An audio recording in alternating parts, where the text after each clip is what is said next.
तुझ्या खऱ्या भक्तांना आता ह्या रिपूंची बाधा कधीच होणार नाही। त्यांचा वापर सुद्धा कोणी स्वतःच्या फायद्यासाठी किंवा जगदंबाच्या विरोधात करू शकणार नाही। महादेव देखील तुमचे हे कार्य पाहून अतिशय प्रसन्न झाले आहेत। महादेव तुम्हाला भेटले होते आदिशक्ती माता? हो, त्यांनाही तुझी आणि जगदंबाची चिंता वाटते। सहाही रिपू एकाच वेळी चाल करून आले तेव्हा महादेव चिंतित झाले होते। तुम्हाला मदत लागली तर ते स्वतः भूलोकावर यायला आतुर झाले होते। त्यांना तुझी आठवण येते। आम्हालाही त्या सगळ्या गोष्टींची आठवण येते आदिशक्ती माता। आमचं कैलास, आमचा पुत्र, आमची पुत्री, ते सारं काही आठवतंय। परंतु विश्व कल्याणासाठी आणि महिषासुराच्या अंतासाठी आम्हाला भूलोकावर राहून अखंड कार्य करणं अतिशय गरजेचं आहे। ते आहेच, म्हणूनच आता त्या कार्यात विलंब व्हायला नको। जगदंबा आता आपल्या पुढच्या कार्यासाठी पूर्ण तयार झाली आहे। आता आपण पुढचं पाऊल उचलायला हवं।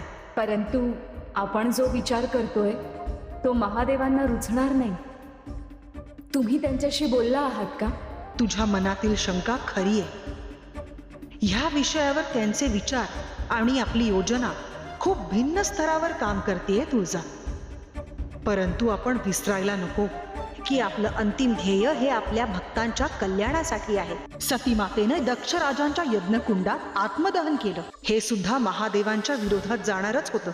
पण त्यामुळे भूलोकावर 51 शक्तिपीठांची निर्मिती झाली आणि मानवाच्या रक्षणासाठी शक्तीचा जागर झाला। तसेच आवर्तन पुन्हा होणार आहे। त्यामुळे आता फार विलंब न करता आपल्याला पुढचं पाऊल उचलायला हवं।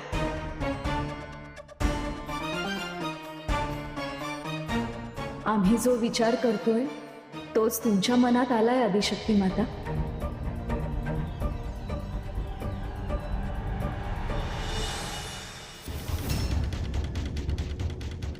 सम्राज्ञी, मी तुमचा निरोप घ्यायला आलीये। तुझ्याबद्दल आता आम्हाला काही एक सहानुभूती नाहीये। तुला जायचंय ना तर जा। तसंही तू आम्हाला फसवलेस, त्यामुळे या महालामध्ये तुझी जराही जागा नाहीये। सम्राज्ञी, मी इथून निघून जात नाही। तुमचं अर्धवट राहिलेलं काम पूर्ण करण्यासाठी चाललीये। ते कोणतं? मी पुन्हा त्या गावात चाललीये, त्या जगदंबाशी संघर्ष करण्यासाठी। परिस्थिती अगदीच झपाट्याने बदलतीये। दैत्यमातांच्या दालनातील तो मायावी दर्पण फुटलाय। ती जगदंबा तिथे काय करतेय, तिचे पुढचे डावपेच काय असणार आहेत, हे सगळं तुमच्यापाशी पोहोचवण्यासाठी कुणीतरी हवं। मला माहितीये ती मला ओळखते, त्यामुळेच मला तुमच्याकडून आता एक विशेष गोष्ट हवी आहे। कोणती गोष्ट? तुमचं बिलोरी रत्न।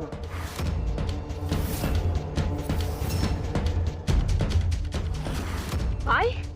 त्याचा वापर करून मी रूप बदलेन, त्या जगदंबाकडे जाईन आणि तिच्यावर पाळत ठेवीन। बिलोरी रत्न तुझ्यासारख्या स्त्रीच्या हाती देणं म्हणजे विषाची परीक्षा घेण्यासारखं आहे मनोरमे।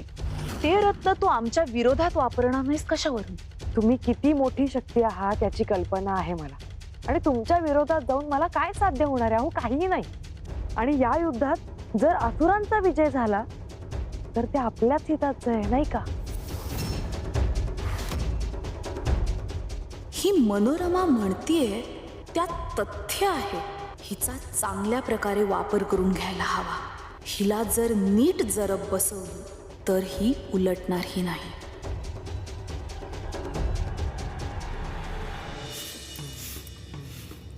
काय ग सावित्री, झाली का सकाळची कामं? ठीक आहे, चालल्यात ना। मग तू पाणी आणायला चालली वाटतं? होय। ही भांडकुदळ बाया इकडेच येते वाटतं। आता काय तर कारण काढून आपल्या संग भांडणार बघ।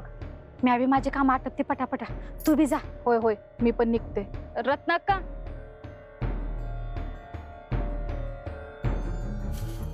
हे बघ ताराबाई, मी लय गडबडीत आहे। अगं रत्नाक्का, मी तुझा फार वेळ नाही घेणार।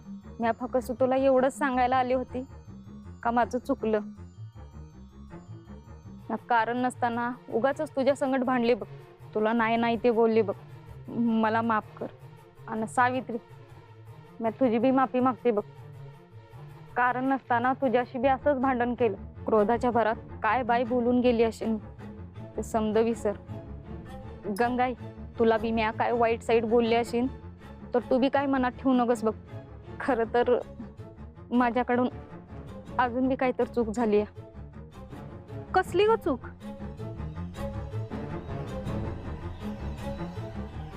हे रत्नाका तुझंच आहे ना मग.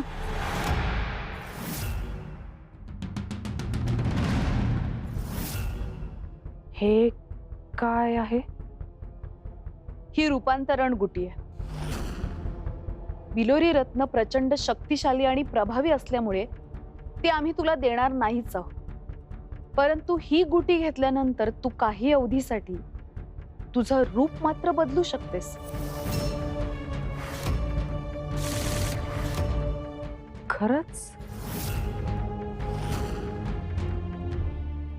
हो, पण यावेळी मात्र तुझ्याकडून कोणतीही चूक झाली किंवा तू आमच्यावर जर का उलटलीस तर मात्र तुझ्या देहाचे किती पट तुकडे होतील याचा विचार कर. यावेळी मी कोणतीही चूक करणार नाही.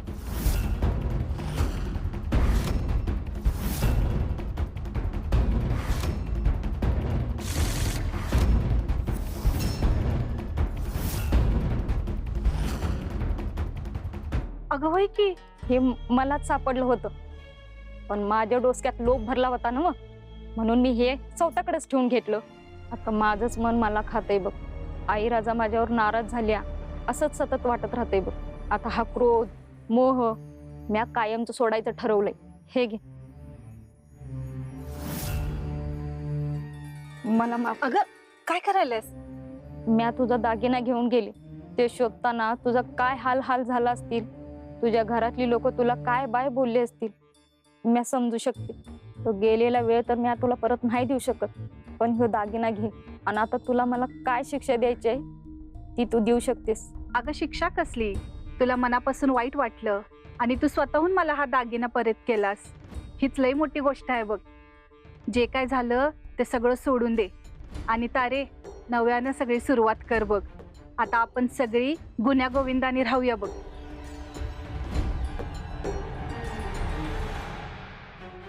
जनक बाबा, बरा आहेसा ना? वय वय आई राजाच्या कृपेने. एक काम होतं तुमच्याकडं. बोला की दोंडीबा. हात पुढं करा. अरे काय हे? मी तुमच्याकडून तेल घेऊन गेलो होतो. तेल? कधी? मला आठवत नाही. आता हे बी आठवत नसल, त्याचं पैसे द्यायचं राहिलं होतं. नाही बाबा, नाही आठवत. माझी गरज होती म्हणून तुमच्याकडून तेल घेऊन गेलो आणि त्याचं पैसे बुडवलं. आता या गोष्टीला लई दिस झालं, पण गेली 2 दिवस झालं माझंच मन मला खायला लागलंय बघा. रात्रीची झोपच लागेना. वाटलं तुमचं पैसे आणून तुम्हाला परत द्यावं म्हणून इथं आलो. अरे तू नाही म्हणू नका, हे तुमचं कष्टाचं पैसे आहेत. दुसऱ्याचं पैसे बुडवायचं नाही हे समजलंय मला आता. अहो, देवीची पूजा करायची आणि असलं वंगाळ वागायचं हे काही जमणार नाही मला आता. जमलं तर माफ करा मला. ये तुम्ही. अहो काय हो, पैसे कशापायी दिले त्यांनी आणि माफी कशापायी मागत होते ते? अगं त्यानं आपल्याकडून कधीतरी तेल नेलं होतं आणि त्याचे पैसे राहिले होते, ते आत्ता आणून दिले स्वतःहून. आज पाणी भरायला गेले होते तवा तर. हे रत्नाका तुझंच आहे ना मग. अगं होय की. आणि तुला कुठं गावला? हे मलाच सापडलं होतं, पण माझ्या डोसक्यात लोभ भरला होता ना मग, म्हणून मी हे स्वतःकडेच ठेवून घेतलं. आता माझंच मन मला खातंय बघ. आता हा क्रोध मोह म्या कायमचं सोडायचं ठरवलंय. हे घे. तिचा क्रोध निघून गेला आणि तिनं मोह सोडला. समजा अचानकच झालं. आई राजाचीच कृपा म्हणायची. पण हे समजे तर आधीपासूनच देवी यायचे भक्त आहेत, मग आत्ता अचानक असं काय घडलंय? रिपू आता तुळजाईच्या भक्तांना हात लावू शकणारच नाही, ही त्याचीच खूण आहे. जे जे भक्त आईची मनापासून खरी भक्ती करतील त्यांच्या मनाला ह्या शारिपूंचा स्पर्श कधी होणार नाही आणि तो झाला तरी त्यांची भक्ती त्यातून त्यांना मार्ग दाखवेल. या जगदंबेला वाटत असेल की ती विजयी झाली, पण अद्याप आपल्याकडे अवधी आहे. आपण अजूनही सगळे रिपू तिच्यावर उलटवू शकतो. आपल्याकडे तो ग्रंथ आहे. त्या ग्रंथामध्ये सगळ्या रिपूंना जागृत करण्याचा, नियंत्रित करण्याचा मंत्र आहे. कोणत्या ग्रंथाबद्दल बोलतोयस महिषा? या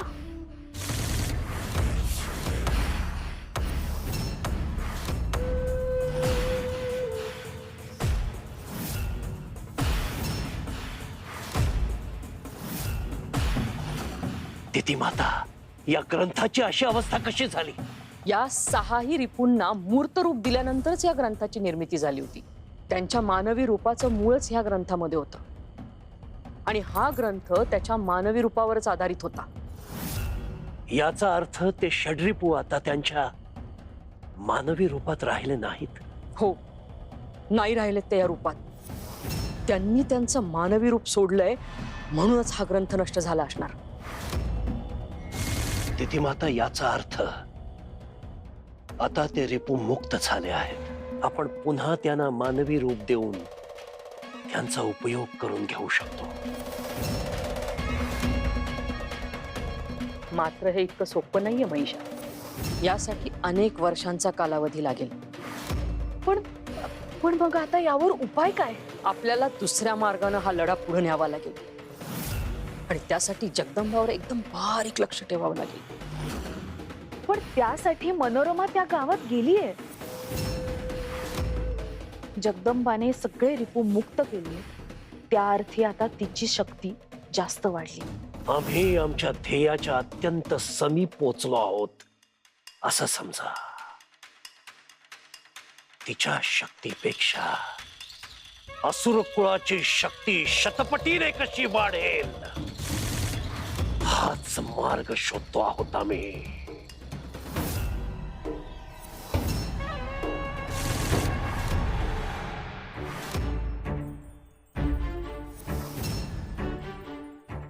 ह्या इथं आता कशा पायी आल्या?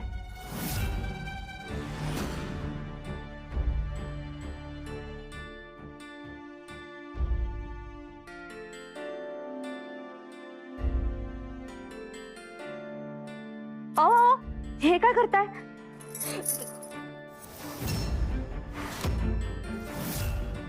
मला माफ कर ग, माझं चुकलं, माझं खरंच चुकलं बघ. अहो पण झालं काय हे तरी सांगाल का? तुझ्याशी आणि जगदंबेशी मी लई वाईट वागले बघ. मला मूल बाळ नाही म्हणून मी तुमचा सतत दुस्वास केला. जगदंबा तुला सापडली, मला नाही, म्हणून जगदंबेचा राग केला मी नेहमी मला तुझ्यापेक्षा वरच्या स्तराची समजत होते बघ. माझ्यात गर्व मद होता. तुझ्या बाबतीत सुंदर चांगलं होते याचा मला सतत मत्सर वाटायचा. म्हणून मी तुमच्या विरोधात असणाऱ्यांना समजांना मदत केली बघ. हे काय बोलताय सुंदराबाई तुम्ही? होय, खरं तेच बोलते मी. तू भी बघितलं आहेस की ग, पर मला ठाव आहे. गंगाई, तुझं मन मोठं आहे ग, म्हणून तू माझ्या समोर ते काय बोलणार नाहीस बघ. पर मला माहिती आहे जगदंबेला तुझ्यापासून हिरावून घेणाऱ्यांना पाहिजे ती मदत केली बघ मी. त्यांनी डावलेल्या मोहाला मी बळी पडले, जगदंबाचा क्रोध करत आले बघ. या आधी बी मी माफी मागितली आहे बघ, पण ती समधी नाटकं होती ग. सुंदराबाई, अहो हे काय बोलताय तुम्ही? वय नाटकच होती ग ती. पण आता मी नाटक करत नाही आहे. आता मी तुझी खरंच माफी मागते. माझा शब्दाने शब्द खरा आहे बघ. गंगाई, तू मला माफ कर, नाहीतरी करू नगस.